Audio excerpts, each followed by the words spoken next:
Salut à tous, bon amis parents, je reviens à votre secours pour vous donner 7 idées d'activités, cette fois-ci en extérieur, à faire sur très peu de place et potentiellement en bas de votre immeuble si vous êtes en immeuble. Parce que c'est sûr que si vous êtes confiné en maison, avec un grand terrain, une balançoire, éventuellement un trampoline et peut-être même une piscine, vous n'avez pas les mêmes soucis que ceux qui sont un petit peu trop enfermés chez eux et qui ont vraiment besoin de sortir. Donc c'est mon cas, je reconnais que nous, vraiment tous les jours, on emmène les enfants à l'extérieur, mais que ça peut devenir un petit peu lassant si on sait pas quoi faire, de se retrouver en bas de son immeuble et de se dire bon bah il y a rien de plus qu'hier, on peut toujours pas aller voir des copains, on peut toujours pas aller au jeu, alors qu'est-ce qu'on peut faire? Alors déjà si on peut être à 2 adultes c'est mieux pour pas que vous vous ennuyiez en tant qu'adulte, mais sinon de toute façon j'ai tellement d'idées à vous proposer que vous allez forcément trouver quelque chose qui vous convient. Déjà on va commencer par la première idée, donc c'est tout ce qui est jeu de lancer. Si vous avez ce type de jeu comme un molki ou un cube, vous pouvez vraiment mettre ça en place, ça ne demande pas beaucoup d'espace et on peut y jouer avec les enfants dès, j'ai envie de dire 2 ans, parce que même pour certains avant, dès qu'un enfant sait tenir debout et sait lancer quelque chose, il peut y jouer, même si potentiellement il va pas beaucoup lancer au bon endroit. Donc le molki, tout le monde, molki, je sais jamais comment il faut dire parce que j'ai entendu les deux, donc voilà, prononcez comme vous voulez, mais vous voyez ce dont je parle. C'est un jeu où on tient un bâton, on doit lancer sur un autre tas de bâtons et on doit marquer des points de cette façon-là. Le cube, c'est pareil, un jeu de lancer de bâtons. On a 3 bâtons en main chacun dans une équipe de 2 personnes et on doit faire tomber les bâtons côté adversaire pour ensuite faire tomber le roi qui est au milieu. Et puis en fait à chaque fois qu'on fait tomber les bâtons de l'autre côté, ça nous les renvoie de notre côté pour que ce soit à l'autre de venir nous les faire tomber. Et le but c'est d'avoir le premier fait tout tomber. Ça peut durer un peu longtemps ce type de jeu là, que ce soit le molki ou le cube, donc avec les enfants faut pas hésiter à s'arrêter avant et à dire bah voilà, celui qui est le plus en avance dans le jeu a gagné.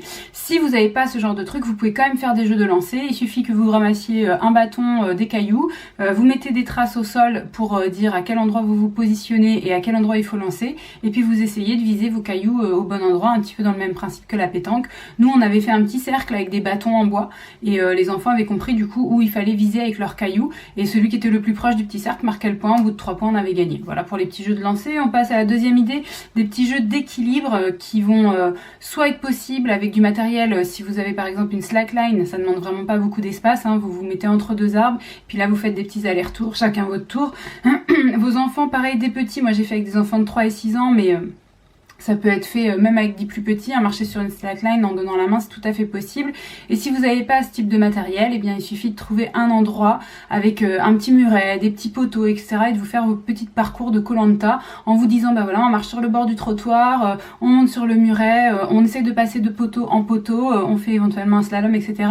Mais peu importe, en avant, en arrière, trouvez-vous des challenges sur un pied, tenir sur le poteau le plus longtemps possible, on s'en fiche. Le but c'est que vous aussi vous fassiez un petit peu avec votre enfant, parce que ça va vous divertir un petit peu plus et puis ça va encourager votre enfant à le faire surtout. Donc sur peu d'espace on peut faire ce genre de truc aussi.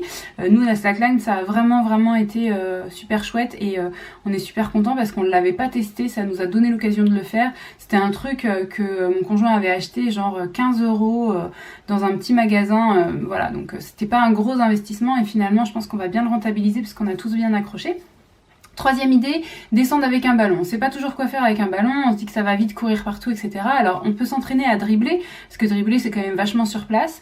On peut s'entraîner aussi si jamais on veut essayer de dribbler son adversaire, donc adversaire vite fait si c'est son enfant, mais on peut toujours dire à son enfant essaye de me le faire passer entre les jambes et de le rattraper de l'autre côté, ou mettez un enfant devant, un enfant derrière, vous au milieu, et ils le font passer entre vos jambes. Donc c'est pareil, vous aurez peut-être à vous décaler pour vous ajuster pour que ça passe entre vos jambes, potentiellement ça peut peut-être vous faire rigoler. Sinon il y a un truc qui est quand même assez marrant, c'est de se mettre face à un mur et de se définir un faux panier de basket en disant tu vois la tâche qui est sur le mur là, c'est ça qu'on vise, et puis du coup avec le ballon on vise la tâche chacun notre tour. Bon pareil, les plus petits vont pas forcément viser très bien, mais c'est pas grave, vous allez peut-être trouver ça quand même drôle. Et puis il y a quelque chose aussi qu'on a testé avec mon conjoint dernièrement qui marchait plutôt bien, c'était de donner un ballon à chaque enfant, un seul adulte en face, et les enfants ils lancent le ballon sans du coup trop s'attendre mutuellement, et l'adulte lui doit à chaque fois réceptionner et renvoyer la bonne balle au bon enfant. C'est un petit peu plus challengeant pour l'adulte parce que du coup c'est un peu rapide, et pour les enfants c'est adapté à leur vitesse à eux puisqu'ils sont seuls, mais nous on s'ennuie pas en face à attendre quand il y a plusieurs enfants qui lancent des ballons. Du coup c'est quand même assez dynamique et donc ça nous maintient bien. Quatrième idée, si vous avez chez vous des cordes à sauter. Si vous en avez pas, vous pouvez toujours prendre des cordes, tout simplement. Pas forcément des cordes à sauter, mais n'importe quelle corde. Et du coup, juste s'entraîner à sauter à la corde comme quand on était petit. Donc sauter à la corde, en avant, sauter à la corde en arrière, sauter à la corde sur un pied, sauter à la corde en essayant de croiser. Donc forcément, les plus petits, ça va être compliqué. Là, pour le coup, sauter à la corde, vraiment à 3 ans, je pense que c'est vraiment balèze. Mais vous pouvez toujours mettre la corde par terre et demander à l'enfant de sauter, ou alors la faire tenir un petit peu en l'air, ou quelqu'un qui la tient un petit peu en l'air pour que l'enfant essaye de sauter par-dessus. Au pire, ils vont courir, ils vont pas vraiment sauter, mais ils vont faire un espèce de saut, un pied devant l'autre. Voilà, ça va les amuser quand même. Et puis ils seront forcément très intéressés de vous voir sauter à la corde. Vous avez aussi le système de l'élastique. Les élastiques, ça coûte rien du tout, donc ça coûte moins d'1 €. Et pareil, vous pouvez les tendre entre 2 endroits, vous amuser à faire des figures, voilà, comme quand on était petit. Même si vous êtes un garçon, l'élastique n'est pas réservé aux filles. Et puis sinon, il y a le double dutch. Je sais pas si vous connaissez, pour les enfants qui sont plus à l'aise. C'est possible, dès on va dire 4 ans, c'est possible, c'est difficile mais c'est possible. 5 ans, là ça devient vraiment jouable. Du coup l'idée c'est d'avoir 2 personnes, donc potentiellement plutôt des adultes parce que c'est pas facile à faire, qui font tourner des cordes en même temps comme ça, et du coup les enfants sautent au milieu des cordes. Je vous encourage à aller voir une vidéo de double dutch sur internet parce que c'est très compliqué à expliquer, mais nous les enfants, enfin mon aîné l'avait testé, donc justement il avait 5 ans, même 4 ans la première fois, il l'avait testé dans des trucs d'animation d'été, il avait adoré, et il s'en sortait pas si mal, et j'avais vu des enfants assez jeunes qui s'en sortaient bien. Tout est une question d'habitude, donc ne désespérez pas. C'est vrai que c'est un petit peu compliqué au début, mais voilà, ça se tente, on a le temps en ce moment de tenter des choses. 5e idée, ça va être plutôt d'aller dans des choses un peu voilà, poétiques, calmes, tranquilles. Vous prenez des bulles, vous soufflez les bulles, vous essayez de faire la plus grosse, vous essayez que l'autre fasse une bulle et que vous la rattrapiez sur votre petite rond en plastique là. Voilà, vous pouvez vous amuser à la relancer après, vous pouvez vous amuser à en faire le plus possible, le plus vite possible. Attention avec les petits, ils vont renverser leur truc, c'est sûr et certain, donc vous en mettez très peu et vous gardez une réserve à côté pour remplir au fur et à mesure, histoire de pas vous énerver et vous dire ah bah voilà c'est fini, t'as tout renversé, on peut plus le faire. Voilà, autre chose un petit peu poétique que vous pouvez faire, c'est prendre des craies de sol ou des craies tout simplement et aller faire des dessins. Vos enfants ils vont faire du gribouillage, mais vous challengez-vous, faites un vrai mandala par terre, et puis voilà, il y a des artistes carrément dans la rue qui font des œuvres hallucinantes, donc à nous aussi de si vous aimez le dessin, pourquoi pas, vous serez dehors sur un petit espace, et puis voilà, même si c'est votre parking, eh bien c'est votre parking, vous êtes en train de le décorer, vous avez tout à fait le droit, et personne ne vous en voudra. Je pense dans la situation actuelle, en plus les gens sont plus compréhensifs sur ce genre de choses à mon avis. Et puis on passe à la 6e idée, des choses un petit peu plus intellectuelles, mais vite fait, c'est pas de la grosse intellectuelle. On s'allonge par terre, on regarde dans le ciel, on voit les nuages, et puis on parle un petit peu des différentes formes possibles. Ça peut entraîner différents débats, mais non, tu vois bien que c'est pas ça, c'est ça. Ça peut être un petit peu mignon. On peut aussi s'asseoir en bord de route, à un endroit où il y a quand même quelques voitures qui passent, et essayer tous ensemble de se mettre d'accord sur chacun une couleur. Donc voilà, on va dire, toi tu veux blanc, toi tu veux noir, toi tu veux gris, toi tu veux bleu, d'accord ? Et la prochaine voiture qui passe, si elle est de ta couleur, c'est toi qui marques un point. Et puis une fois que la voiture est passée, on a le droit de changer les couleurs bien sûr. Le but c'est d'essayer de deviner de quelle couleur va être la prochaine voiture.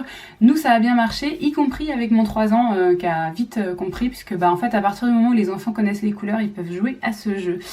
Vous pouvez aussi faire plein de jeux de mots, tous les jeux de mots qui existent, tous les jeux de chiffres, etc. Mais par exemple les jeux de mots, on doit tous trouver un mot qui commence par la lettre S, on doit tous trouver un mot qui finit par le son, hier, enfin peu importe. Après ça dépend de l'âge de l'enfant, et plus ils sont petits bien sûr, plus ça va être compliqué de jouer avec les mots, mais on peut dire sinon, allez, on doit tous trouver le nom d'un animal qui a 4 pattes et 2 oreilles, voilà, quand on veut vraiment faire du basique. Et là du coup ça va être un petit peu moins drôle pour nous parce que ça va être trop facile, mais on peut se donner des contraintes de jeu supplémentaires pour nous, au lieu que notre enfant en a un à trouver et nous on en a 10 par exemple. Voilà, peu importe, mais des petites choses qui se passent un peu dans la tête et qui permettent de s'occuper le cerveau, c'est important aussi. Et puis dernière idée, qui est une idée de toute façon que vous avez probablement déjà eue, c'est de découvrir ce qu'il y a dans l'environnement. Ça les enfants le font spontanément, et on peut se donner pour objectif vraiment que la sortie du jour c'est ça. La sortie du jour ça va être de regarder toutes les fleurs différentes qu'on peut trouver, éventuellement leur trouver leur nom au passage si on peut, de trouver tous les insectes différents, parce que là en ce moment il y en a plein. Donc qu'est-ce qu'on peut observer comme petits insectes? Est-ce qu'on peut les regarder, voir voilà, est-ce qu'ils ont tendance à coopérer ensemble, à se suivre tous les uns les autres? Est-ce qu'on arrive à retrouver de quel endroit ils viennent? Ou est-ce que vraiment on ne sait pas d'où ils sortent? Voilà, on peut faire ça aussi pour des petites pierres, en essayant de trouver plein de petits cailloux différents. Est-ce qu'on arrive à en trouver de différentes couleurs par exemple, ou dans des matériaux voilà, un petit peu plus transparents, un petit peu plus opaques. Voilà, à nous de trouver un petit peu des défis comme ça sur tout ce qu'on peut avoir en bas de son immeuble, parce qu'il y a pas mal de choses, et j'espère qu'avec toutes ces idées, il y en aura certaines qui vous inspireront pour aujourd'hui. Là je vous ai donné 7 grandes catégories, donc une par jour pour la semaine prochaine si ça vous botte, enfin pour là, cette semaine si ça vous botte, et puis n'hésitez pas à compléter en commentaire si vous avez d'autres idées qui vous paraissent intéressantes pour toute cette communauté là qui est ici présente. Et bien surtout vous n'hésitez pas, vous mettez ça juste en dessous. Moi ça me fait plaisir de vous lire, mais les autres aussi ça leur fait plaisir de vous lire. Et puis n'oubliez pas mon petit pouce j'aime si ça vous plaît comme vidéo. Quant à moi, je vous retrouve très très vite dans une prochaine vidéo.